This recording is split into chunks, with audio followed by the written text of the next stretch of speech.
This is My Cheesecake-Shaped Poverty by Haruki Murakami, narrated by Sarah Simpson.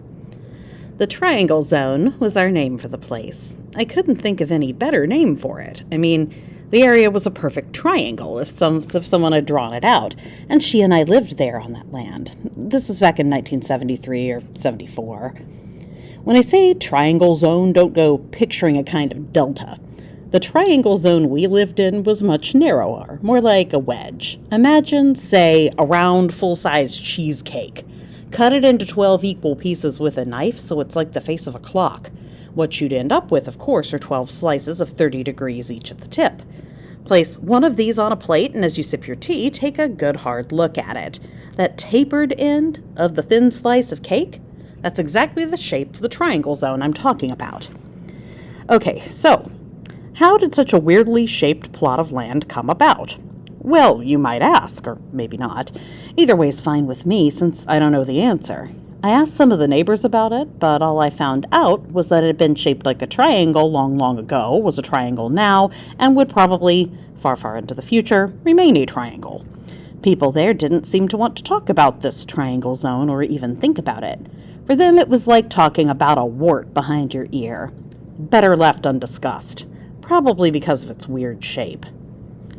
Railroad lines ran along either side of the triangle zone. One a national railway line, the other a private line.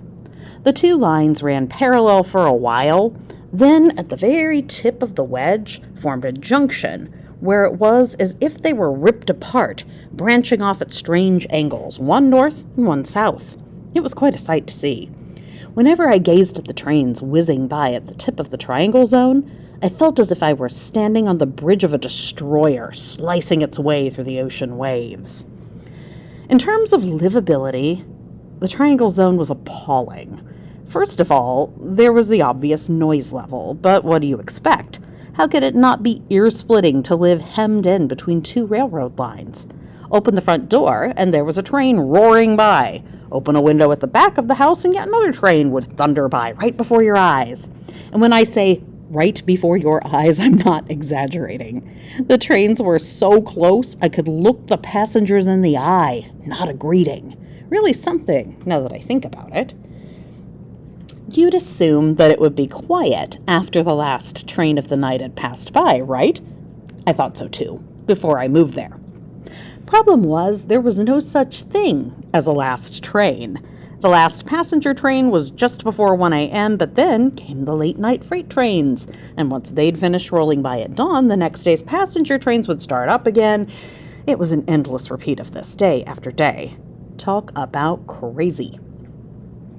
We picked this place to live in for one simple reason. It was dirt cheap.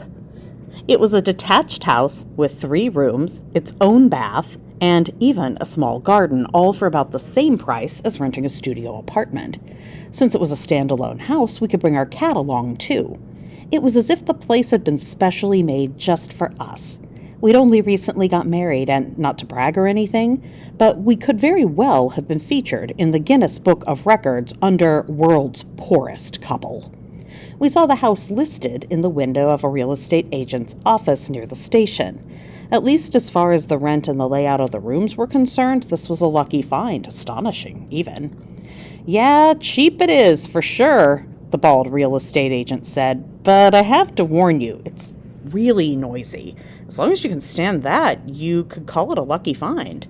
Would you mind showing it to us, I asked. Sure, but can't the two of you just go? I get a headache every time I go to that place. He handed me the keys and drew a map. What an easygoing agent. On the map, the triangle zone didn't look far from the station, but when we actually walked to it, it took forever.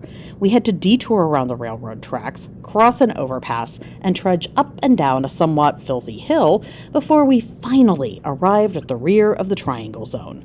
There wasn't a store in sight, a totally seedy neighborhood. My wife and I went into the house at the very tip of the triangle zone and stayed for about an hour, just hanging out.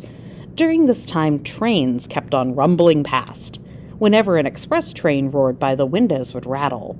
We couldn't hear each other while a train was passing. We'd be talking, and then would have to stop until it was gone. We'd resume talking when it got quiet, only to be interrupted a moment later by yet another train. Choppy, interrupted communication a la Jean-Luc Godard. Aside from the noise, the house wasn't so bad.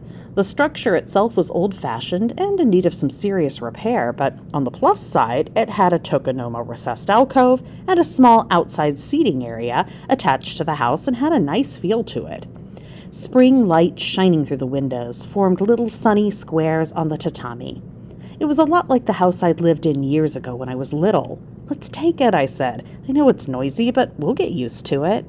"If that's what you think, I'm okay with it," she said. "Sitting here together like this, it feels like we're married, our own family." "Well, we are married." "Well, yeah, true enough," I said. We went back to the real estate agency and told the bald agent we'd take it. "Isn't it too noisy?" he asked. "Yes, it is, but we'll get used to it," I said. The agent took off his glasses, wiped them with a tissue, took a sip of tea from his teacup, put his glasses back on, and looked at me. "Well, 'cause you're young," he said. "Right," I replied. And we filled out the rental agreement. A friend's little minivan was more than enough for our move. Futons, clothes, a lamp, a few books, and a cat. That was the extent of our belongings. Nothing else. No radio or TV, no washer or dining table or gas stove or telephone or kettle or vacuum cleaner. That was how poor we were. So our move, such as it was, took only half an hour. Life can be simpler if you don't have much money. When the friend who helped us move took one look at our new dwelling, hemmed in by railroad lines, he was aghast. After we'd unloaded everything, he turned to tell me and said something, but a passing express train drowned out his words. "Did you say something?" I asked. "People really live in a place like this, huh?" he commented, impressed. We ended up living in that house for 2 years.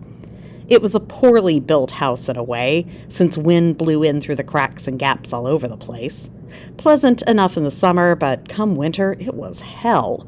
With no money to buy a space heater, my wife and I and the cat would crawl under the futons once the sun set, literally clinging to each other to keep warm. Many a time we'd wake up to find the water in the kitchen faucet frozen solid. Once winter passed, spring would come, and spring was a lovely season. She and I and the cat would breathe a sigh of relief. In April, the railroads went on strike for a few days, and we were ecstatic. Not a single train came rumbling by all day. We carried the cat down to the railroad tracks and sat there sunning ourselves. It was so quiet, as if we were sitting at the bottom of a lake. We were young, just married, and the sunshine was free. Even now, when I hear the word poor, I remember that thin, triangular sliver of land, and I wonder, who could be living there now?